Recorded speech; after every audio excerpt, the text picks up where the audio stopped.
ఈ రెండు డేట్లు ఓకేనా. ఇది ఫస్ట్ లోక్సభలో పార్లమెంట్లో ప్రవేశపెట్టింది, ఇది ఆమోదం పొందింది. ఈ రెండు డేట్లు ఓకేనా.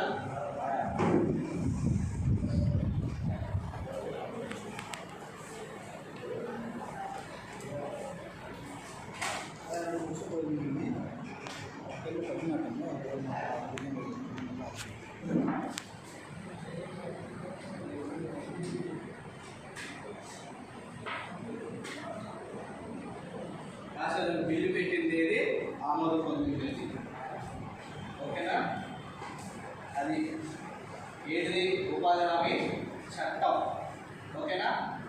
అది చట్టం అంటే రాసుకోండి. చట్టం అంటే ఏంటి? చట్టం అంటే మార్చడానికి వీలు లేనటువంటిది, దాన్ని చట్టం అంటాం. ఒకేసారి రాసుకోండి, కంప్లీట్ నోట్స్ కూడా రాసేసుకోండి. చట్టం అని హెడ్డింగ్ పెట్టుకొని దానిలో మార్చడానికి